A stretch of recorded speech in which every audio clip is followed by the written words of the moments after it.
The NBA has never been more stacked with talent. But here's the twist nobody wants to admit. A lot of these guys, they're all losers. They're franchise players without championships.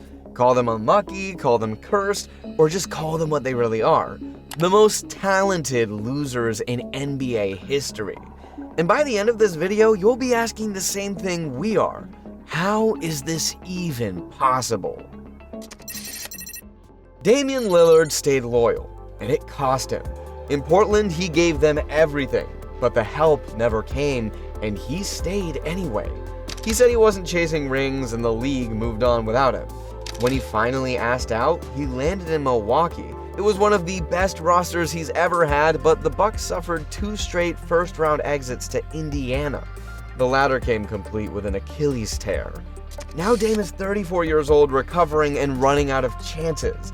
Loyalty doesn't win titles, timing does, and his never lined up. He hasn't failed because he wasn't good enough, he's failed because he waited too long.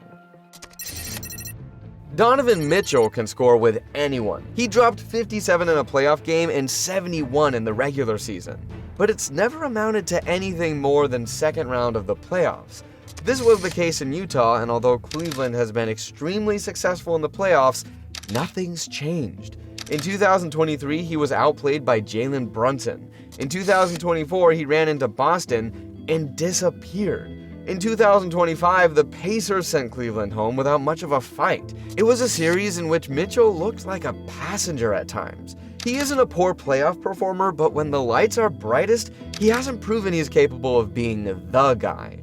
And until that changes, he's just another scorer with no legacy. Karl Anthony Towns has always looked like a superstar. He calls himself the best shooting big of all time. Shockingly, the numbers back it up, but winning never followed. In Minnesota, he put up stats for years while the team flailed. Then Anthony Edwards showed up and stole the spotlight overnight. The Wolves kept waiting for Cat to grow into a leader, and it never happened. So they moved on. New York took a swing, but New York infamously lacks patience. The Garden will love you fast and turn on you faster. In the 2025 playoffs, Indiana didn't just beat the Knicks, they exposed Cat. Over and over, the Pacers hunted him in switches. He looked lost defensively. He wanted the attention, and now he's got it. The league gave him a decade to prove he could lead, and now New York might be the place that proves he never could. Paul George was supposed to be the guy. He's a two-way wing with a smooth jumper. At his peak, he looked the part, but the playoff moments never matched the hype. In Indiana, he couldn't get past LeBron. In OKC, he flamed out in the first round not once, but twice. Then came the Clippers. They had championship expectations, the whole thing was set up perfectly, and then it fell apart. In the bubble, he hit the side of the backboard in Game 7. That one shot literally changed everything. Playoff P became Pandemic P, and the internet never let it go. Since then, it's been the same story. Flashes of greatness, followed by silence when it matters. He had a shot at redemption in 2021, and then faded again. Paul George should have been a Finals MVP by now. Instead, he's a walking what if. He's a player good enough to keep your hope alive, but not quite good enough to finish the job. Trae Young looked like the next villain superstar. In 2021, he lit up the Knicks, sent the Sixers home, and dragged the Hawks to the conference finals. That should have been his launch, but instead, it might have been his peak. Since then, it's been chaotic, and the same questions keep coming back. Is Trae really a leader or just a stat machine? He still puts up numbers, the floater is deadly as always, the passing is arguably the best in the league, but his defense is a liability and the wins never come. Atlanta hasn't sniffed a deep playoff run since that 1 year.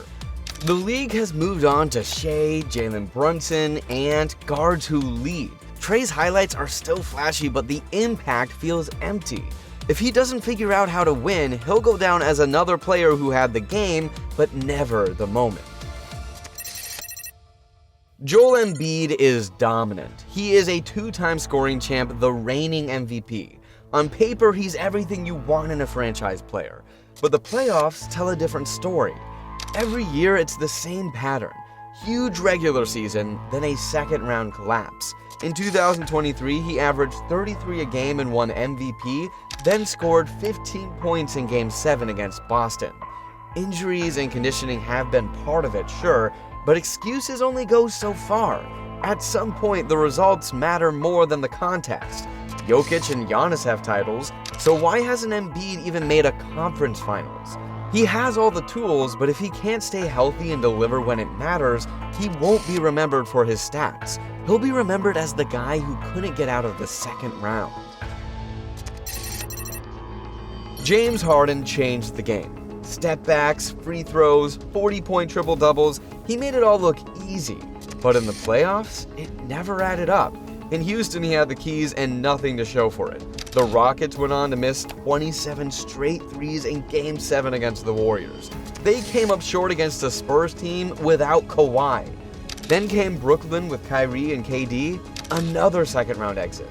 Then Philly with Joel Embiid, he scored 45 in Game 1 against Boston and 9 in Game 7. That is vintage James Harden.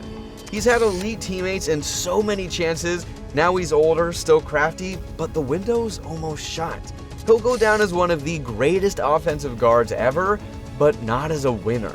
Because for all the stats and all the highlights, James Harden never figured out how to finish. CP3 is a basketball genius. He's easily one of the best floor generals the game's ever seen. But for all his greatness, he's never won anything.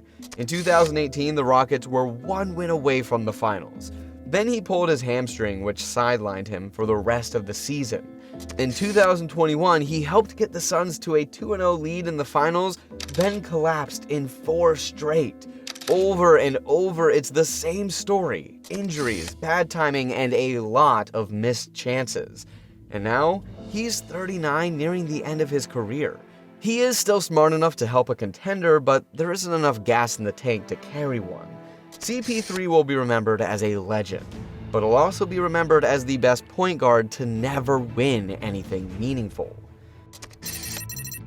DeMar DeRozan gave everything to Toronto. He turned the Raptors into a contender until he became the reason they couldn't get over the top. Every year was the same story. They would have a great regular season only to run into LeBron in the playoffs. So in 2018, the Raptors made the coldest move possible.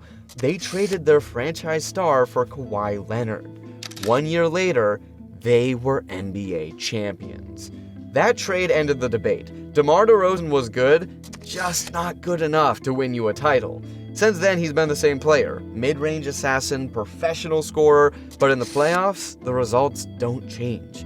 His legacy is crystal clear. He wasn't the guy you win with, he was the guy you had to let go to win. Zach LaVine can fly. Smooth jumper, explosive first step, back-to-back dunk contest champ. He's averaged 25 a game for years, and most fans can't name a single big moment he's had. Every NBA fan knows who Zach LaVine is, but most can't name a single big moment Zach LaVine has had other than the dunk contest. That's because there aren't any.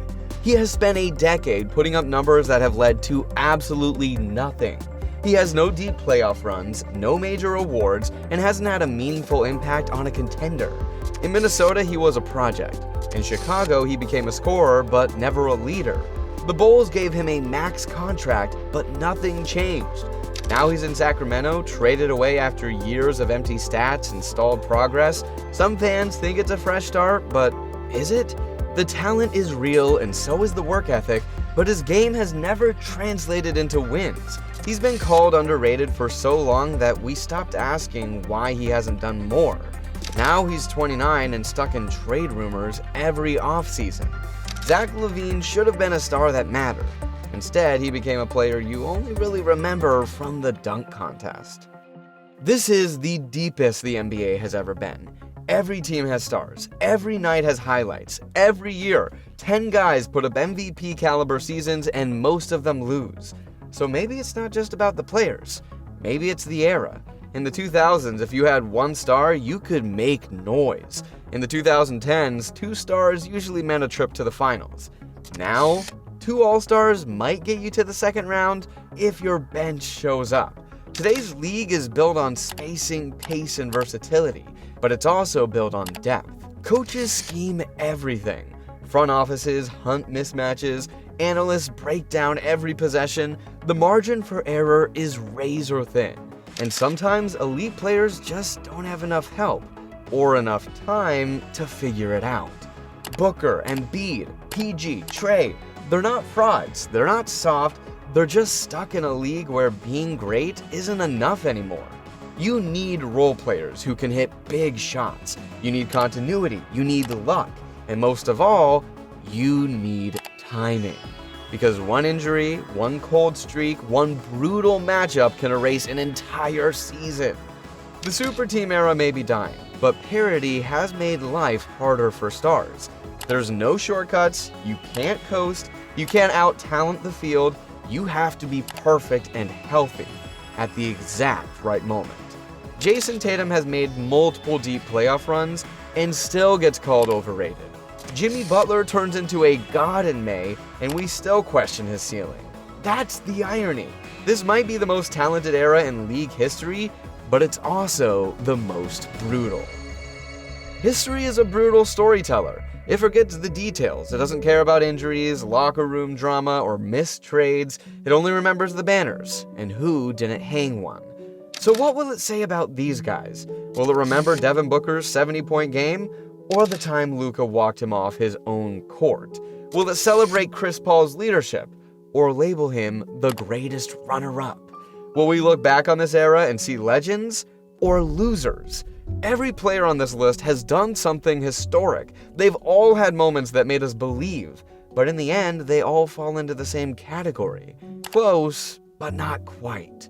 And that's the reality in a league like this, where the difference between greatness and failure is often just one quarter or one injury or one bounce. These guys didn't flame out because they weren't good. Most of them would dominate in any other era.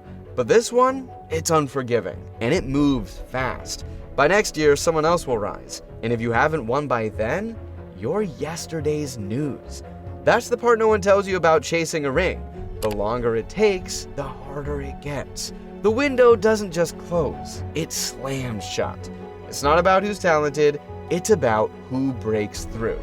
It's unfair, it's harsh, but that's the price of greatness. Because in the NBA, you're either remembered for what you won or what you didn't.